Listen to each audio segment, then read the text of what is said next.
Just let me know when the stream is starting.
Yeah, 1 minute left here for the thing to start.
Okay.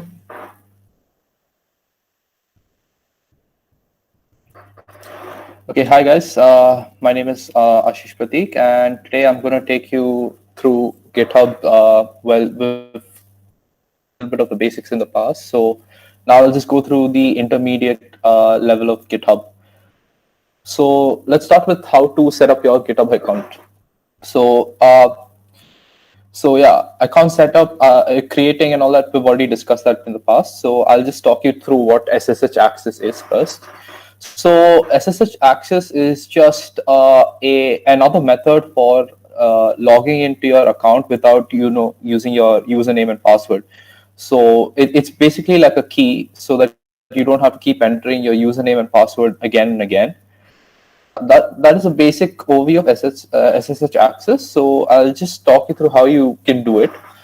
So let's just walk over to I've created a practice or a dummy account to show you how it's done. So let's just go to security first. Let's go to settings. And then you can go to your account security. Okay, this is the two-factor account. So if you want to create an SSH first thing you have to do is want to create an SSH key for yourself. That as a part of the SSH keys, you will have a public key and a private key. The public key will be shared with like GitHub and etc. And the private key will be just with you on your local machine. So how you create a SSH key is yeah. So I'll just show you in the terminal.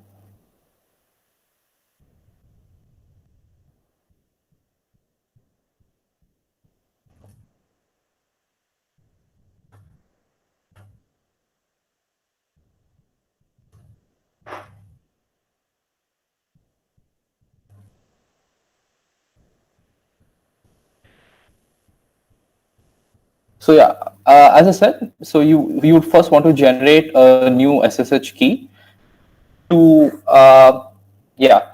So the first step is to just paste whatever you have. Just go to this website for GitHub and just go to generating a new SSH key, and you will find an example like this. So here you just want to copy paste this and then replace this email with your email which you've used in your account. So let's do that.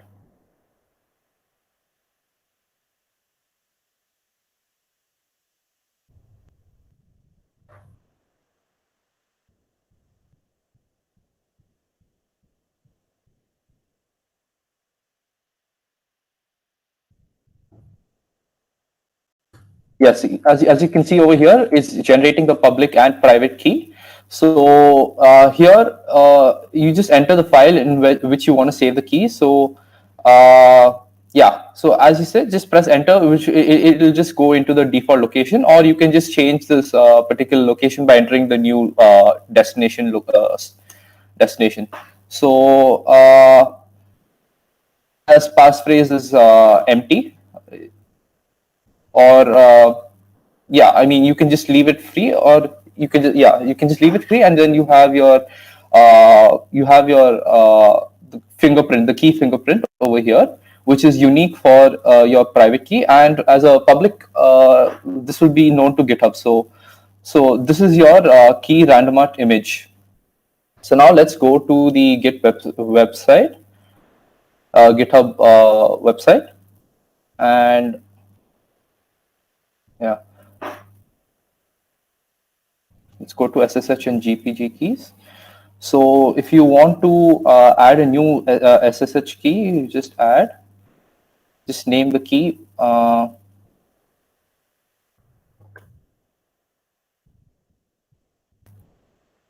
Okay, so now you just take this key.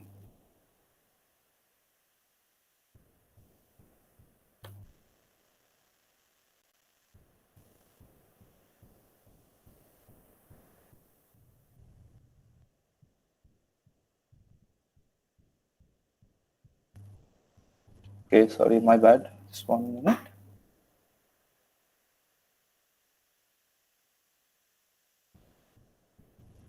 Okay, so I will come back to how you can set up your SSH key over here in the Git website. I think there's something wrong with this. Okay, so for now, let's. I've already created my key fingerprint, and the public key has been saved in this particular this thing. So I just have to go there and access it. So yeah, let's go back to the presentation. So that's how you first generate your SSH key, and then you just link it to your GitHub account. And now it creates an encrypted connection between the systems, and so it's like between your local system and your account online. So you don't have to keep entering your username and password every time you want to access your account, or when you're cloning your repository or stuff.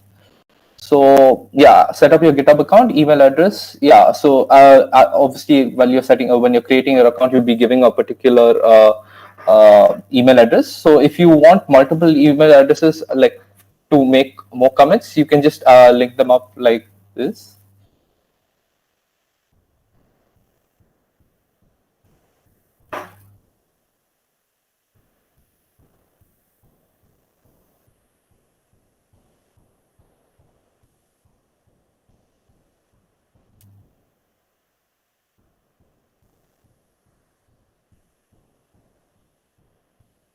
Yeah, so here you can add your email address over here. So if you want to add another email address, you just put it over here and you can add another email addresses.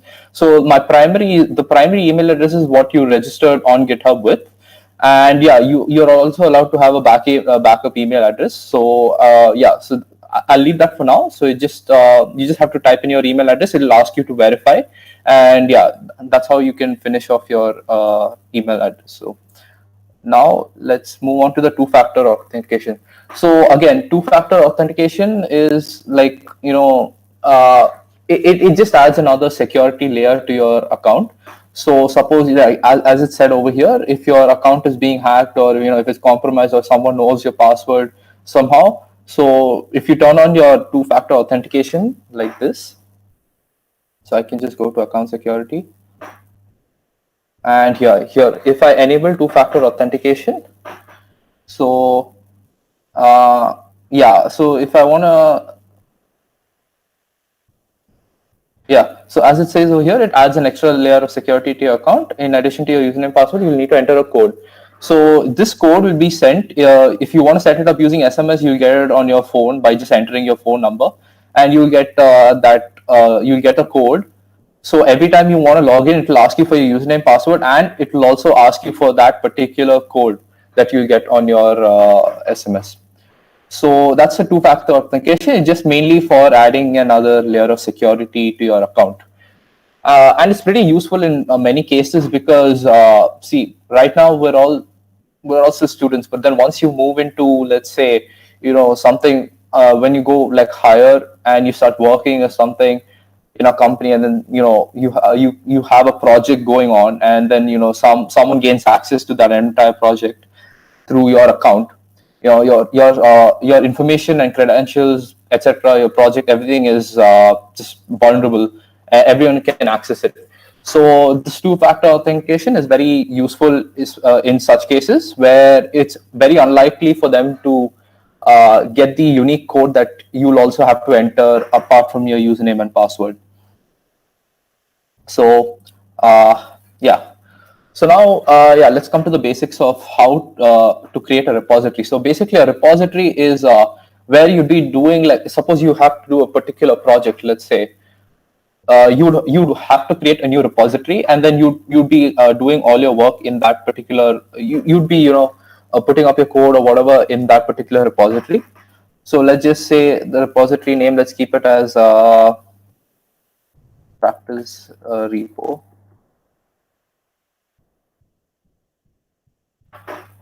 And description, let's just say anything. You can keep the description as anything. I'll just keep it as practice.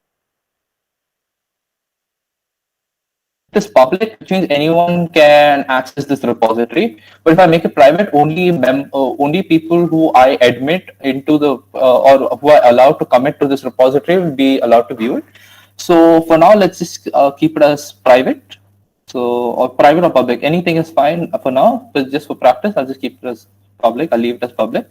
So yeah, these are just a few additional options that GitHub gives you when you create a repository. So if you want to add a README file, so basically a README file is used to just give a outline of your particular project, or what all or how to use how to go about the particular repository. I'll just show you another example of.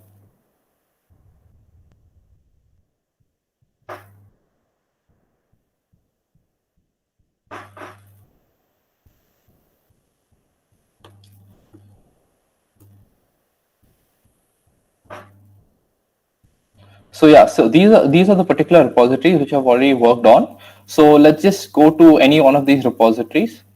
Okay, let's just go to, uh, let's just say this repository, and now it will have a readme file. So yeah, this is the readme file over here. So basically this readme file is just to signify how you can add details on how your project works in short. And yeah, it shows about how to go about the repository. So let's just go back to the slides. And yeah, so that's about creating a new repository. And yeah, so yeah, you can give the URL to anyone you want to share your project with. As I said, if it's private, you can do that, and you can just make them a member of your project. So yeah, this is over SSH. This is just the format for accessing it through SSH. And as I said, we already created an SSH. So if you want to access it through that, you can just use this particular format. You enter your username and then the name of the project that is. And yeah, so that's about creating a new repository. So now,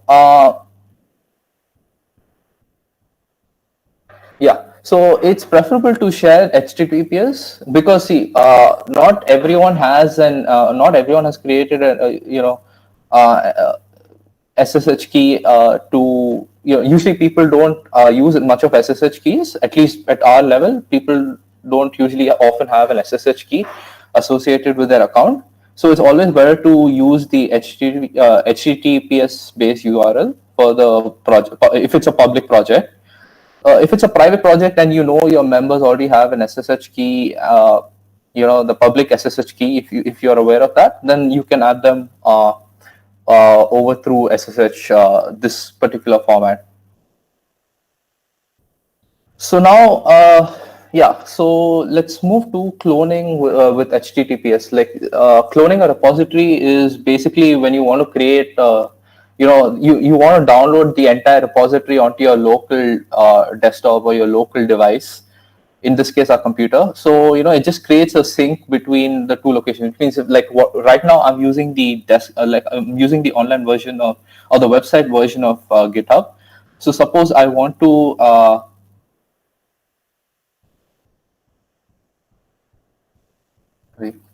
yeah, suppose I want to use the if I want to work on my local desktop instead of working on this particular website. So what I can do is, let's just go to any one of these repositories. Let's just take this for an example. So if I want to create the copy of this on my particular desktop, so the steps for doing that is basically here. The first step is like we are doing this with HTTPS, which means once you go here, just press on code, and you get a particular URL over here. Okay, this is the URL that you'll be using to clone your repo. So just copy this URL over here. It will copy to your clipboard. Now just go to your terminal and just type git clone and then just paste this URL. Now what this does is it clones this to your desktop. When this is an error. Okay, clone. What is it?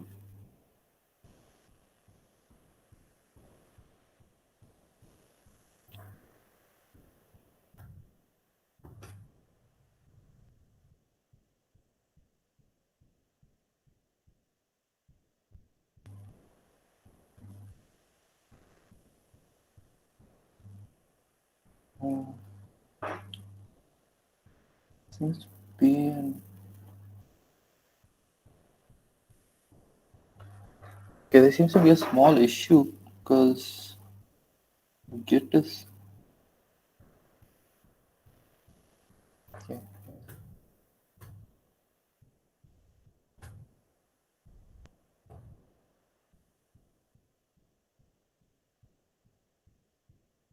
Usually this is supposed to work because this is the exact same format. So you just open the terminal, you change the directory, you just you can choose a particular directory, and then wherever you want to clone your repository, or wherever you want your repository to be there stored, you just type git clone, and it will just copy this URL after that, this particular URL that you get over here, and just paste it onto that after typing git clone. Some reason it's not showing an error in my terminal. Okay, so yeah, and then you just click enter, and then it'll start creating a local clone to your this thing, your laptop or a computer. So yeah, so let's go towards the repository navigation. So now, so here, I'll just talk you through how the structure of a particular repository is. Let's take the case of this repository itself. So the name of this repository is personality analysis. Okay. So, and I have several options over here. Okay, right now I'm in a this is called a particular branch. There's a branch associated. You can create multiple branches, but right now I'm in the main branch, which is the default branch, which is there always if you create a new repository. So so right now I'm currently in the main branch. I'm working in the main branch. Now suppose I want to go to, let's say, my branch. I can just click on this like this, and then this is my branch. So this is my particular workspace in this repository. So I can create how many other branches I want like this. So let's say I want to so yeah, this is my particular branch. Now let's talk about repository navigation. So so these are the contents of the repository right now in my particular branch, at least. So I have all these files over here, and I can also have sub files. Let's say okay, let's take another repository.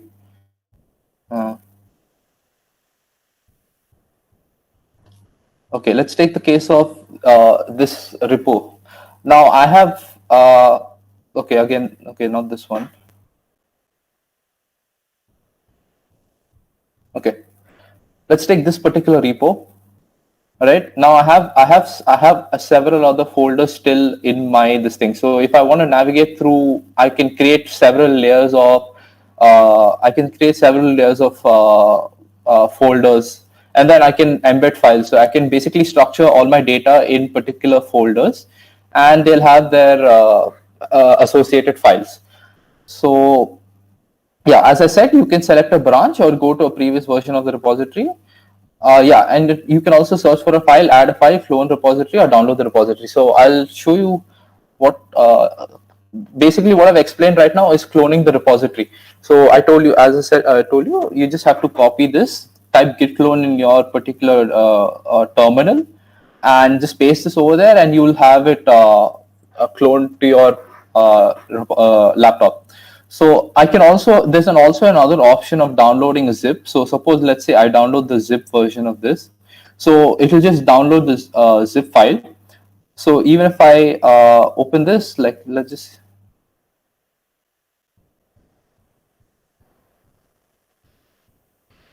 yeah. So let's see, this is, see, I have the entire thing like as downloaded as a zip file to my particular my location, in this case downloads. So you can change this location later on. So yeah, this is basically a zip file of the entire repository that you have. So basically everything that is currently over here is also over here, the exact same thing. So yeah, that's one of the ways to get the entire repo onto your local desktop. Yeah, as I showed you, also an example about how a repository looks like, and yeah, I showed you downloading the repository in the form of a zip file, and I've also showed you how to clone the repository using the terminal and the command for the terminal.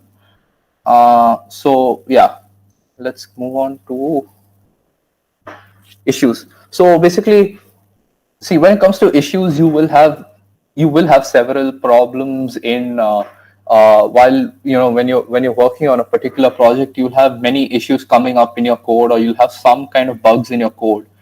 And since there are many people working on the same repo, So, it's hard to keep a track of what all bugs are there in the current code which is being pushed or which is already existing in the particular branch.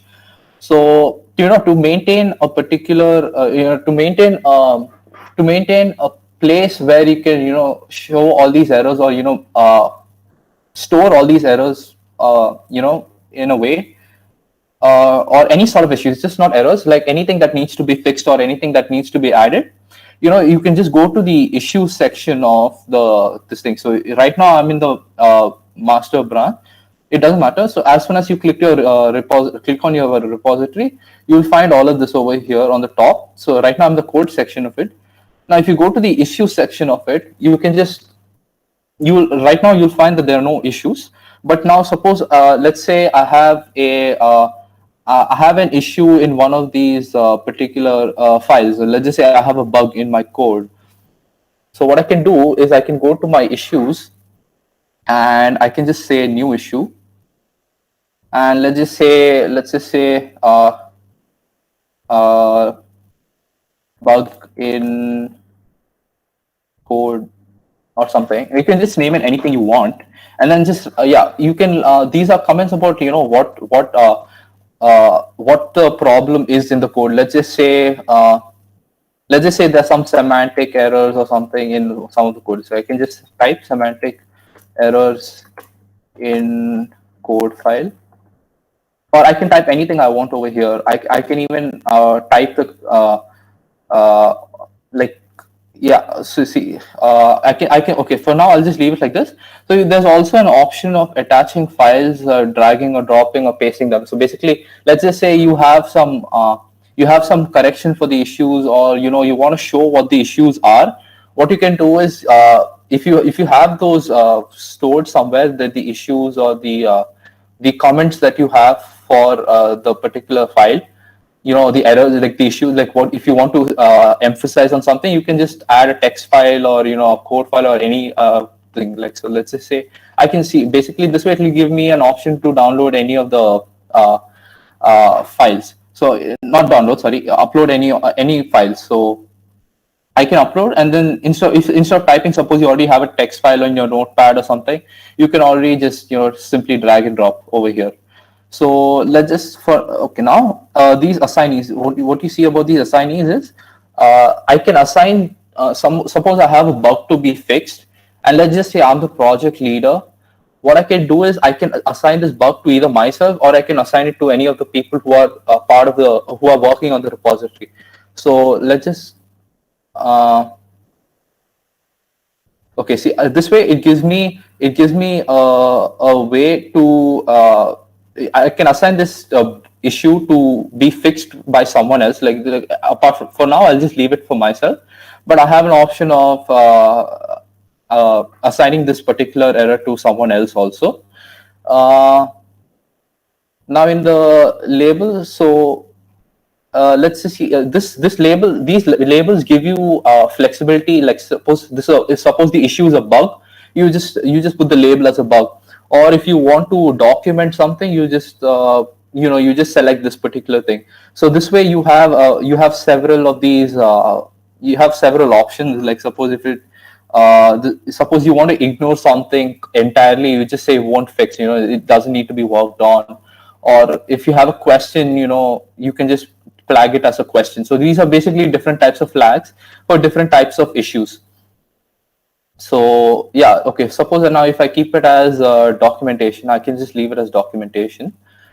So now this becomes a documentation label. So now anyone who sees this issue initially will already know that there's a document issue.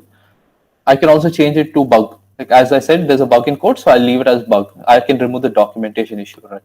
So now I have a bug. And you also have an option of adding multiple issues. So suppose, if you want to enhance a feature, if you want to add more features into your apps, suppose you have an app, you're building it up slowly. Now, let's say you want to, you want to add a new feature to the app. Like, let's take the example for Instagram. Instagram keeps updating its particular versions, or they keep adding new features, right? So to do that, so if they so you can just be like new feature or something and just keep an enhancement. So now you have two of these labels. So you have a bug and you have an enhancement which needs to be fixed pertaining to this issue.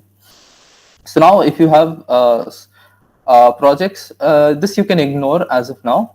There's nothing major. Milestones, this also is not of particular interest. So yeah, you just have these options too. And yeah, now if you want to just submit your issue, if you're done with fixing this issue or something, not fixing this issue, if you're done with addressing the issue, just press submit new issue. And here you have your issue already over here. Now, yeah, so this is the particular issue and this is the comment part which I've added. And yeah, so as you can see, the labels are also tagged along with it.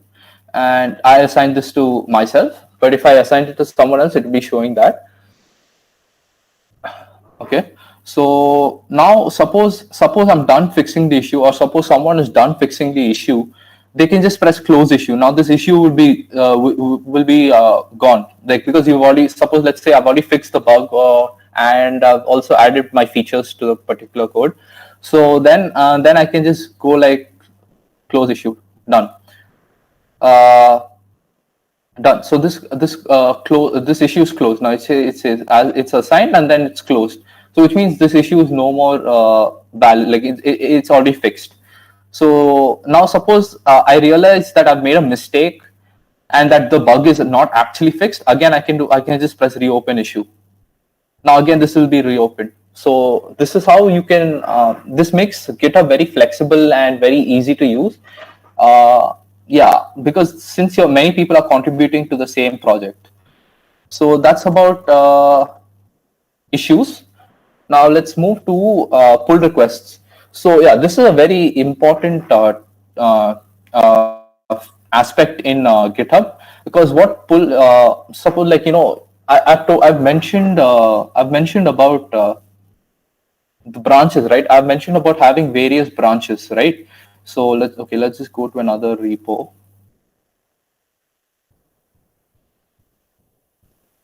Yeah, so see, I've mentioned about various branches, right? So here,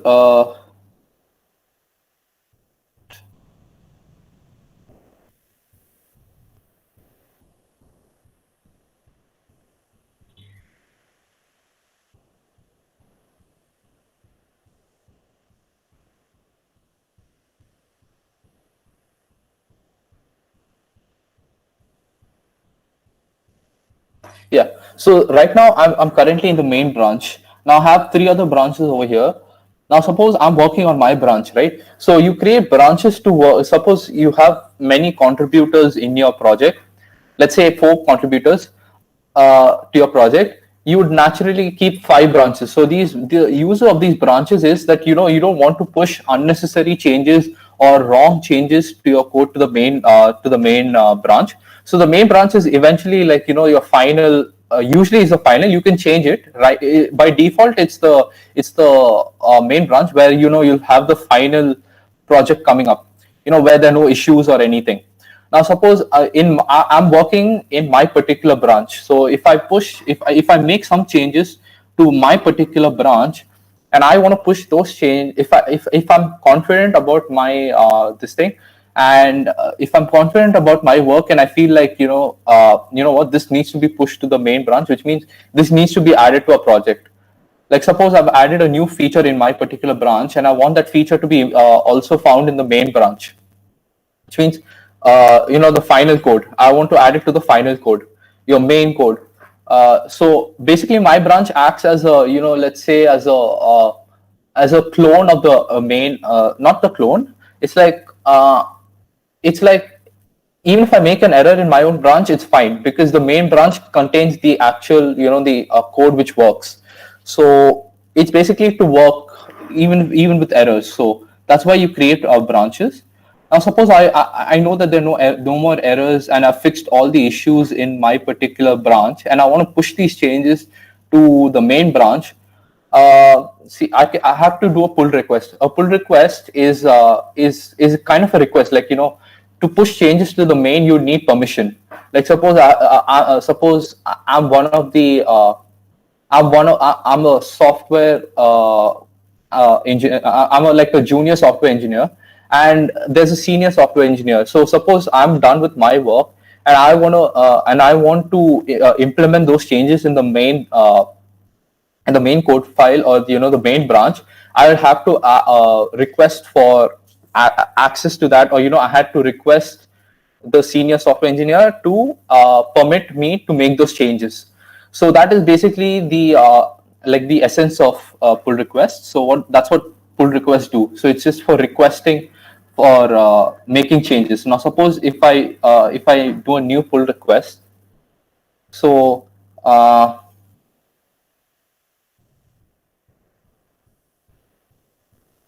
yeah, see here I can change. Suppose I want to make I have to make changes to the main function. So this on the left hand side, you will find the branch where the changes need to be made, like which means like changes from this branch. Like see, I need to make changes which are currently in my branch, okay, to the main branch. So I want the changes which are made in this branch to be reflected in this branch also. So now what I can do is I can just say create pull request. So I'll just write, let's say I'm requesting for access. So I'll just be like, uh, I have, let's just say, like just for an example, I'd say I've fixed this and so bug,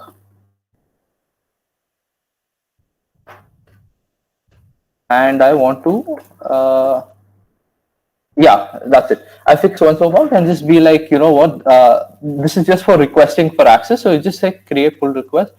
If I create a pull request like this, once the pull request is verified, once the pull request is verified by the main contributor of the, or the creator of the repository, then it will automatically be merged. So basically, merged means the changes which I've had in my branch will also be made, which also be reflected in the main branch. So whatever is over here right now will also be reflected over in the main branch once the pull request is accepted. So that is basically merging your branch. So that's about pull requests. Yeah, with the current status. Yeah, so you just mentioned the current status. As I showed you, you can create a new pull request, or these are all the pull requests. You can see the history of pull requests and stuff. So yeah, if you're a collaborator, you just do that and request for making changes. So yeah, now like again here you see the section of projects. So basically, projects here is to it's basically to prioritize and organize your work. Meaning, yeah, you can sort them in a particular. See, as you see the sort option over here. So based on their priority, you can sort the particular projects that need to be done right, like at the moment and stuff. So yeah, you have checklists to you can maintain checklists, and then comprehensive roadmaps in the sense how the project is going to be proceeded, etc. That's basically comprehensive roadmaps. So like or if you have to work on a specific feature, you maintain that over here. So it's basically like a similar to a to-do list. It just shows you what you need to do right now. It's like it's a calendar of a to-do list. You can sort it according to your priority. uh, yeah, so as I said, it gives more flexibility, and as it's suited to your needs, like you can sort it according to how you want to proceed with your work. So that again option, as you can see over here, you can see the projects, this thing over here. Now let's just say I want to create a project. I create a project over here. Let's just say I have to add face recognition.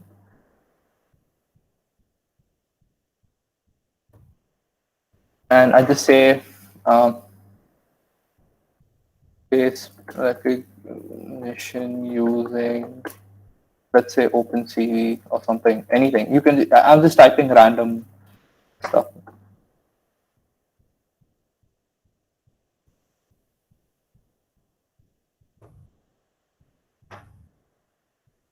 I can choose there's like there's several templates which are already given to you at the start when you want to create a project. These are, I can just choose any one of these. Like uh, they all serve their own purpose. Like you start with a complete, in case of, if you don't select any template, you just configure the, like as I said over here, you just add the columns and configure automation settings yourself.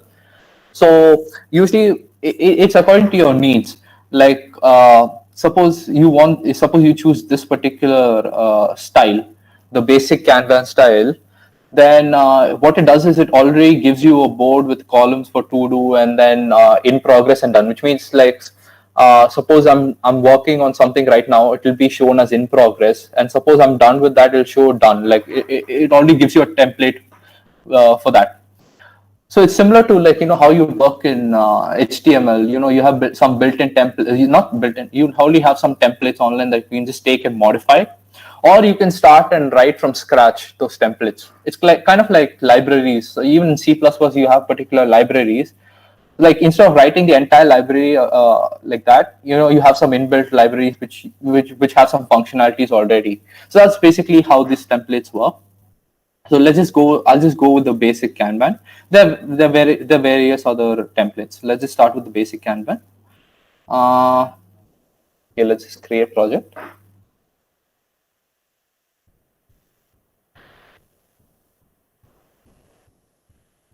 As you said, it shows one project over here, and right now I'm not done with any of the. I'm not done with the project, or I'm not in progress with the project. So now let's see the to-do list. So you already have a to-do list over here. Yeah. As I said, you have all these things to do. Uh, you can add cards. Yeah, so if you add cards, meaning add more things to do, and then you can just push. You can put them in progress, or you can put them in done, like as and when you're done with. So that's an example of how projects work. It's basically to suit your workflow. Like everyone works in a different way, so just to suit your type of work structure, you use projects, the functionality of projects. So that's basically about projects. Now you have the wiki section again. So this is basically called the navigation bar. That's why it's called the repository navigation. You have a navigation bar over here which gives you several functionalities. So right now, if I go to the let's go back to the main repository.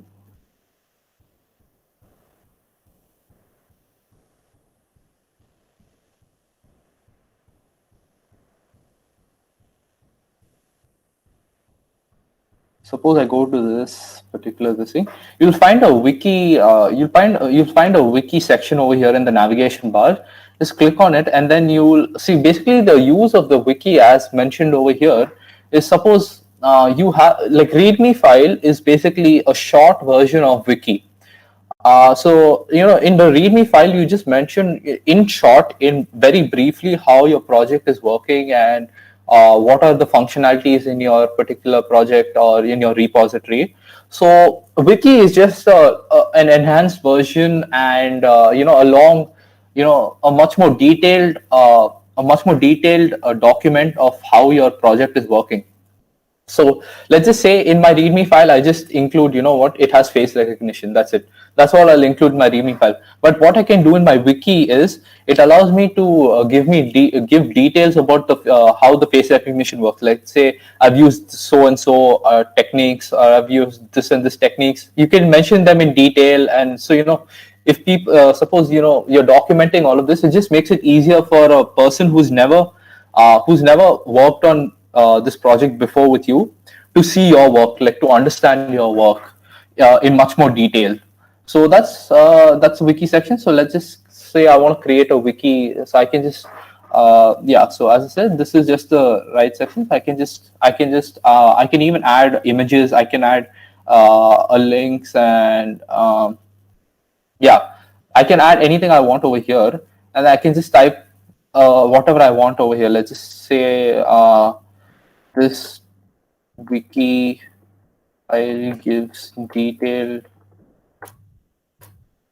information about our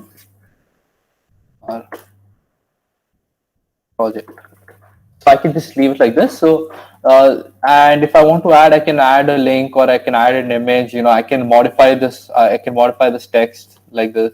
I can just keep it like in a particular point, or I can add an image. I can do whatever I want. It gives me. It's basically like a short Word file. You can think of it as a Word file. So that's basically Wiki. So Wiki is just used to document your work in much more detail than the README file. The README file just contains the shortened version of what you're presenting in your Wiki. So that's essentially about how Wiki works. So as I said, yeah, it's basically for documentation. You can share long form content about your project, such as how to use it, how you designed it, or its core principles. As I said, much more detail about your project. The Readme file just quickly tells what your project can do, while you can use the wiki to provide additional documentation. As I said, again, it's just a shortened version of wiki. Now, often you'd want, suppose I'm the project leader, I would want to see how my peers are working, are they doing work, or, what kind of work are they doing? What is their history on the repository and stuff? So the pulse section of this thing gives me access to see how these people have worked, like what is their work history, how many pull requests have they made, how many issues have they fixed, etc. So I've done all of that. So that's essentially what Pulse shows you. So let's go to the, let's take the example of,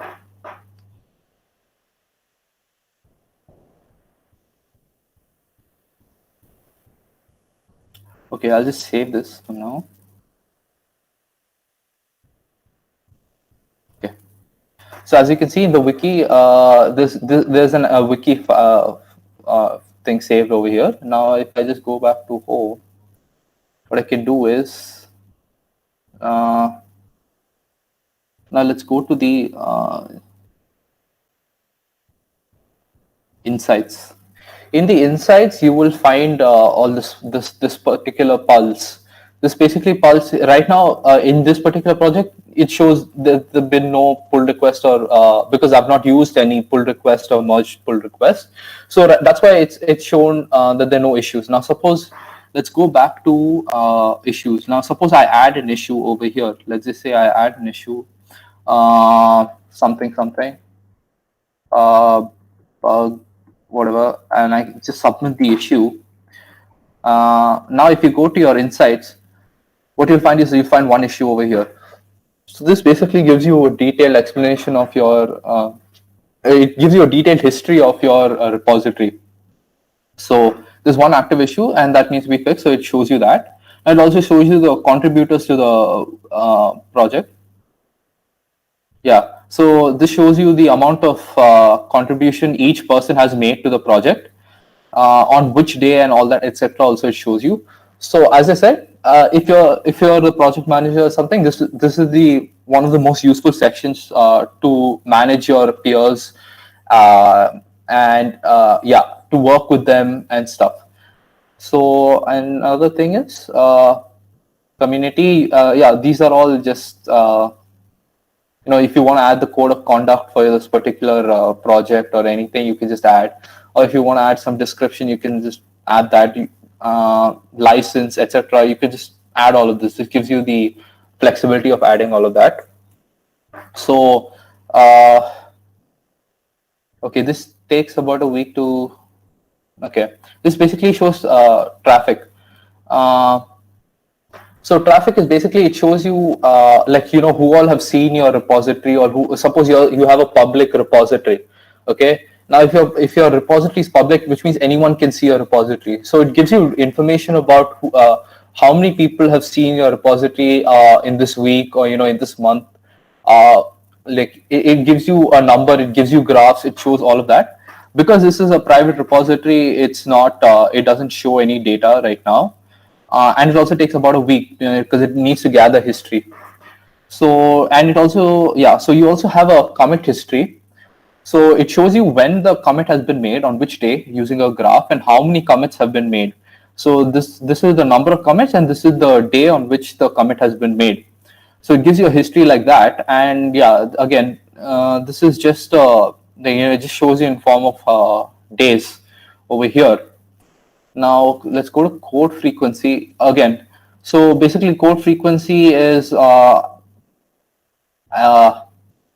it shows you basically like yeah, again, it just shows you about how your on like on what day or how much of code have you written and stuff like that. So it shows you that frequency over here. Um,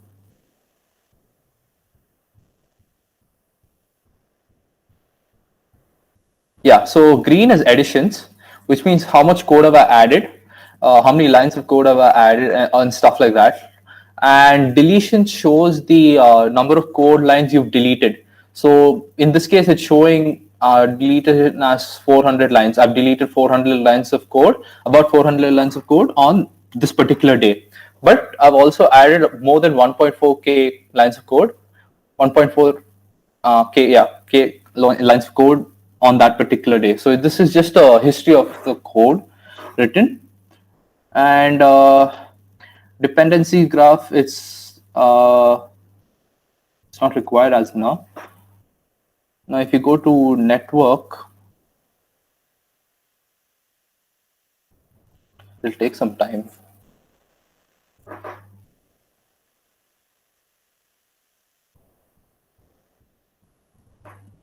Okay, I came over here.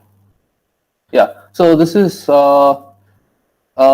just a it's like it shows like where it's been pushed and how on which day it has been pushed, by whom it has been pushed, like the owners, and it shows where the particular changes have been pushed, which directory, like what is the name of the branch that, sorry, what is the name of the file or etc. that has been pushed to the main, etc. It just shows a history again of the network graph.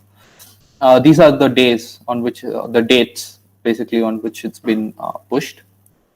Now we have yeah, the forks, which means I can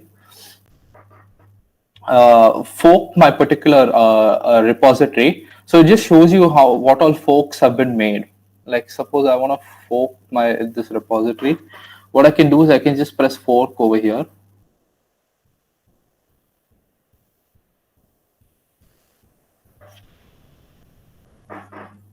Yeah, so I've forked this to this thing. I forked this particular branch in of the repo already, you know. So yeah, that's just an example. And here in this particular section of the repo, it shows you what percentage of code, like it's written in which language. It shows you the percentage. Like see, 88%, 88, almost 88% of this project has been written in PHP, and about 6% has been written in HTML.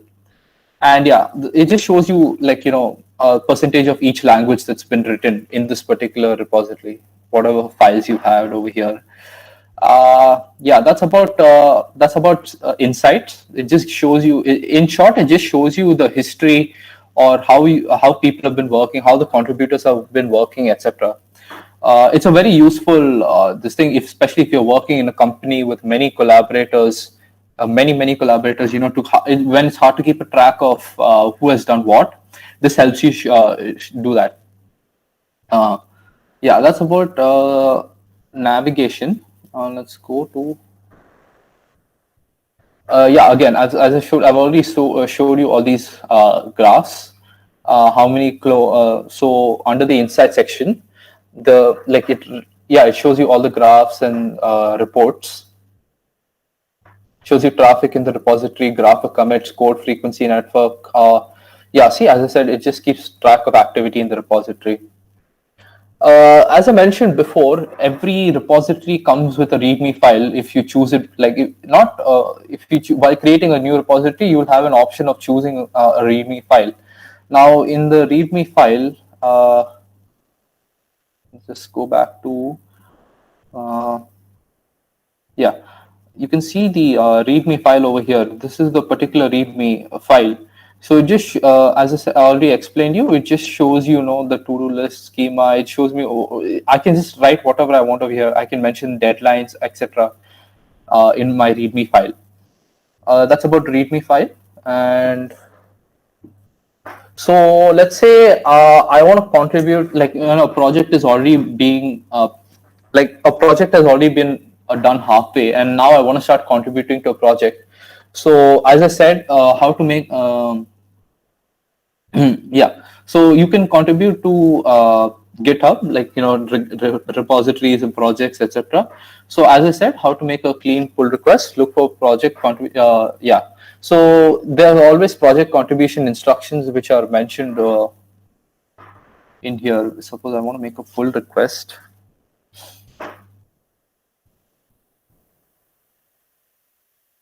Now if I go to now, as I said, I already showed you how to make a particular pull request.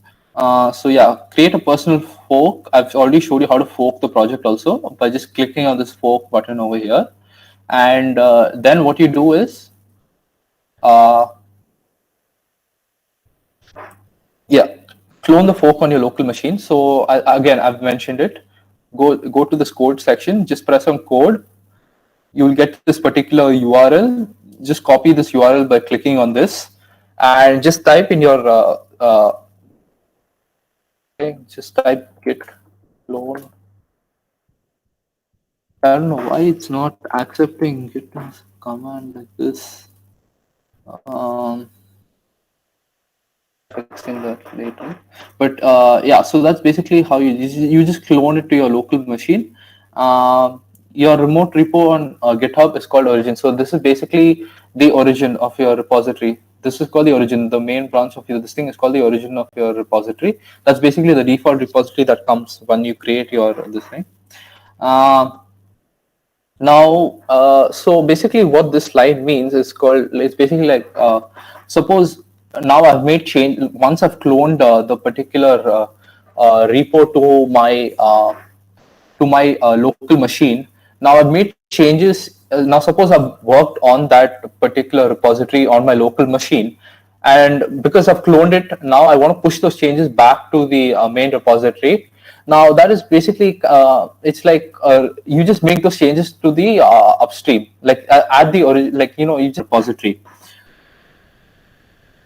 Yeah. Now suppose let's say I've cloned a particular repository at this very moment, but now let's say tomorrow one of the collaborators apart from me has made changes to the repository. He's added some stuff or he's deleted some stuff.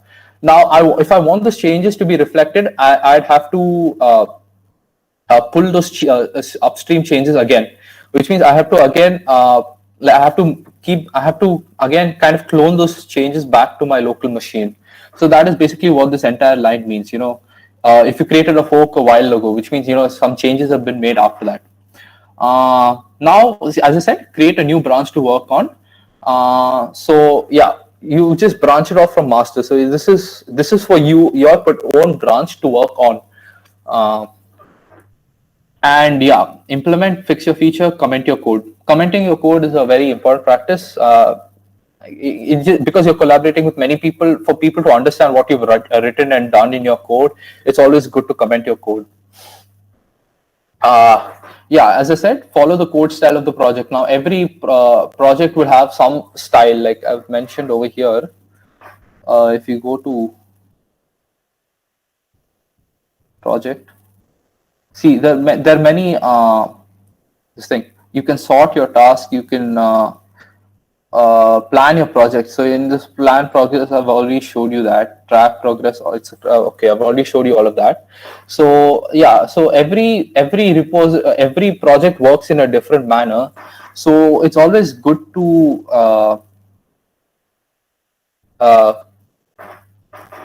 yeah, so it's always good to fork your GitHub and follow indentation. Sorry. Yeah, yeah. If the project has tests, then you. Sorry. Yeah, if your project have tests, then you run them. Yeah, so you just basically follow the rules of the project, or there are particular rules that are always enforced in a particular project. So just try and follow them as much as possible. As I said, add or change documentation as needed. You can modify the wiki file, or the README file as and when needed, or you can change the issues. You can remove an issue and add an issue as and when needed. Uh, yeah, so what this line basically squash your commits into a single commit with its interactive rebase. So basically what this means is, like, as I showed you, yeah, in the history, suppose you have several let's say you have several issues over here. You have several pull requests. You made minor changes in the code. Suppose you've been trying to fix some semantic errors, like semicolon, etc. Just adding a semicolon, you again have to pull those requests, so that registers as another pull request, right? So now suppose I want to I want to reduce the number of pull requests I make, which means in the history I wanted to show as less pull requests, because I've been only making minor changes.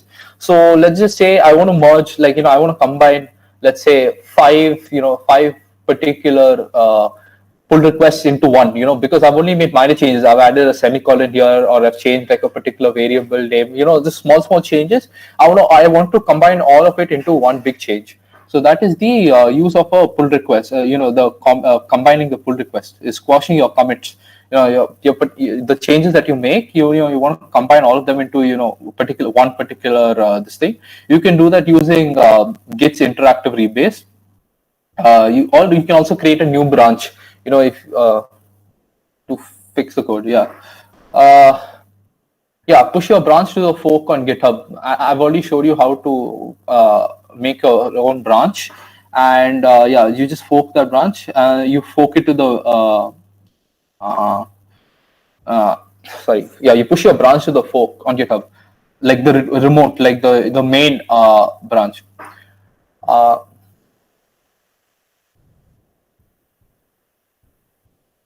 As I said, once the pull request is approved and merged, you can pull the changes from upstream to your local repo and delete the extra branches. Which means, suppose now I'm done with my project. I've already made changes in my repository. I've pull requested for those changes, and it's been accepted, and it's already been merged with the main branch. Now there is no use of my particular branch, like the branch from which I have merged. So I can just delete that extra branch. So that's what it shows over here. So as I said, suppose I want to delete this branch, I can just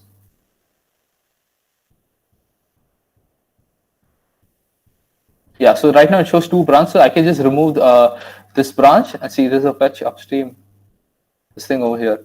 Okay, so you just delete this branch once you're done making changes. Once you're done making changes to this, and it's already been pushed to main, you can just delete this particular branch, to ensure kind of uniformity or something like that. That is basically how you contribute to an existing project. Creating GitHub issues. As I showed you how to create an issue, just go to your repository, click issues. And then there are multiple issue types. Just click whatever you need, whatever the issue type is, and just type a title and description of what the issue is, and etc. And if you're a project maintainer, as I said, you can also assign the issue to someone, add it to a project board, associate with milestone, or apply a label. So as I've already showed you how to do all of that on the account. And then you just click submit issue. So Readme file is a special file.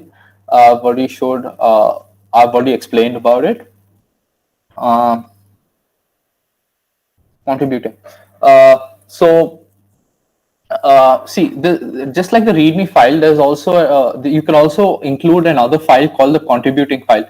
This can be found when you're creating a new account. I can add. While creating, I can just add a Readme file, and okay, let's just say I create a repository now. I have to reload my session.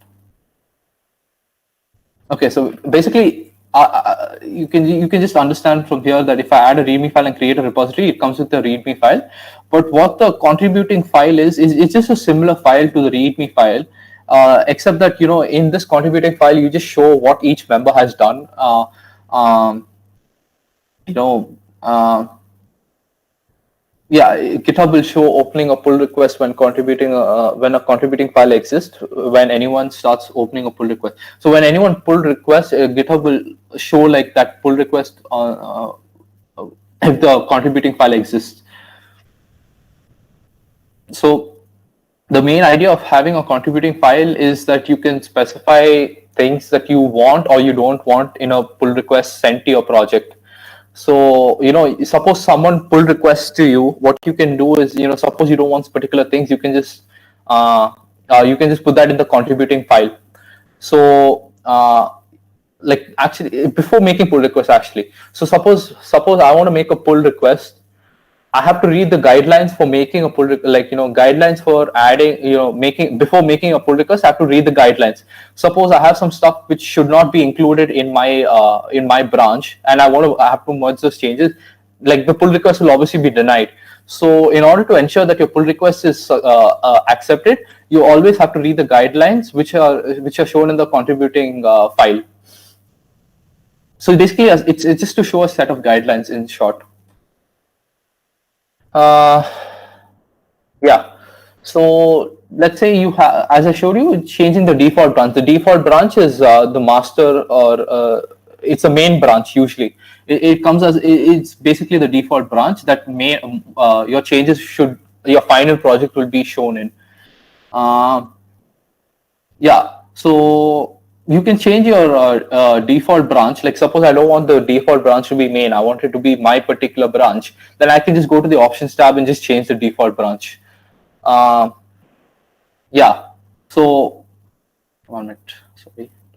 Yeah. Now suppose I want to transfer a project. Suppose I'm leaving a particular project. I'm done contributing and I'm just handing it over to a peer.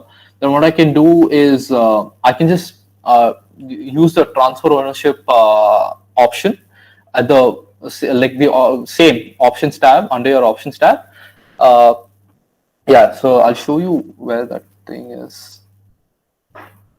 Options tab.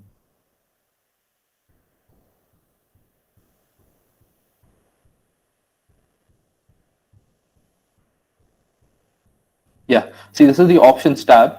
Now suppose see, I want to transfer. Suppose I want to transfer the ownership to another person. What I can do is just click on this transfer button, and it will be transferred to the and to another person, who I can choose. So that is the option. That is basically the transfer option. And I've also shown you how to change the default. 1 minute. Or if you want, you can also change the repository name under this options section. You have many other options over here. You can just select them based on what you want.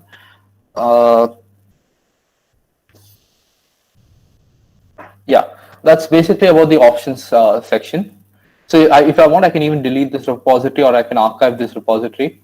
So it has several options in the in that settings on the same.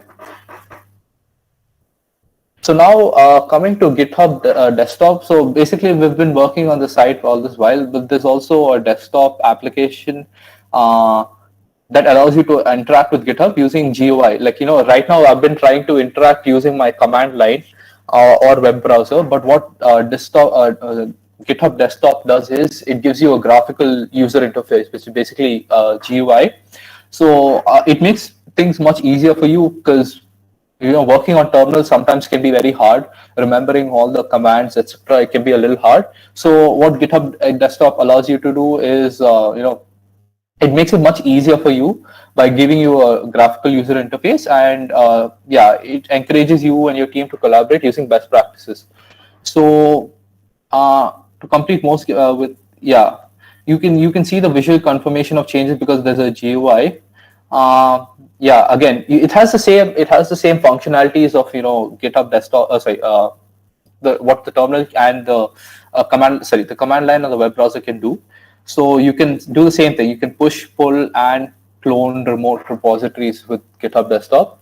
And so that's about. You can also create pull requests from GitHub desktop. Okay, these are the supporting operating system. It supports most of the operating systems if you have above Windows 7 64 bits or you have Mac OS 10.10 version later on. Yeah, and this is just the link to download the desktop version from. So yeah, managing branches. As I said, you can create many branches for your project to safely experiment with changes. So suppose I don't want the changes to be done in the main. I just want to experiment with some code. I just create another branch and I do those experimenting over there. So yeah, as I said, it isolates your development work from other branches. Suppose I need to fix a new feature or a bug or add a new feature in a bug. I don't want to affect, I don't want to unnecessarily change something in the main branch, which will ruin the whole project. So, I'll just try to experiment with it in my particular branch by creating a new branch. So, yeah, as I said, if you're satisfied with your work, then you can create a pull request and merge your changes to the main branch from current branch into another branch. Not only the main branch, I can do it to any branch which is available. Yeah, so this is about creating a branch in desktop, GitHub desktop if you have read access to the repository, but you can only push the branch if you have write access to the repository. So see, what read and write access is. See, read access means I can clone the repository to my particular my local machine, but I can't merge those changes back to the main repository. I can download from the main repository. I can download the work on the main repository, but I can't push my work to the so basically, if you have write access only, you can push those changes, push the branch to GitHub, to the repository. So that is basically read and write access. Yeah, so that's about it from my end. So this is basically about how, in short, about how Git works, the functionalities available in Git, and yeah, so on. I'm sorry, the terminal thing for some reason wasn't working. I've created the SSH keys over here. The public key has been saved also, and this is just the keys random out image. But for some reason, I don't know why, when I tried to clone, it wasn't working. So yeah, that's about.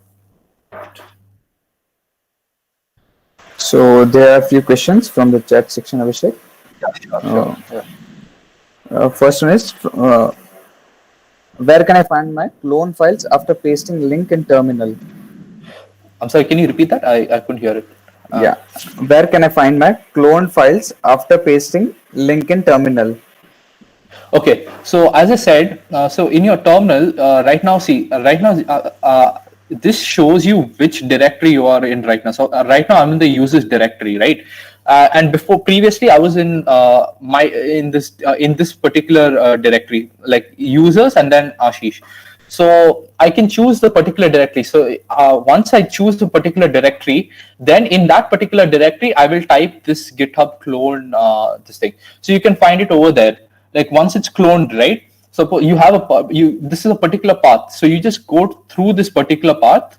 You just go to first you go to this, then you go to users, then you go to Ashish, and then suppose I have something more, just go to that, and then inside that you will find your cloned repository.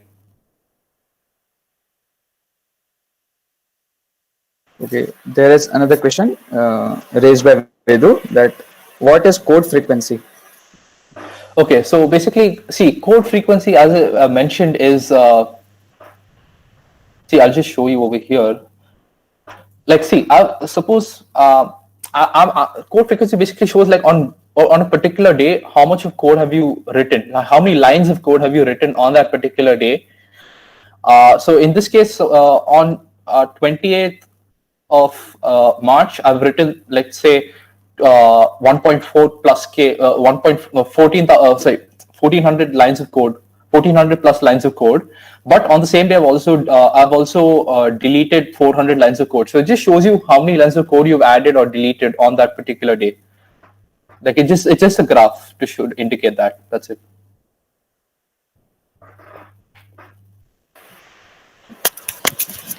Okay, yeah. So I guess we can end this session. And yeah, that's it. No other questions. Yeah, these were the questions, and I guess there are no other questions. Okay. The session was insightful. Okay. Yeah. Thank you, everyone. Thank you. Thank Yeah. you for attending.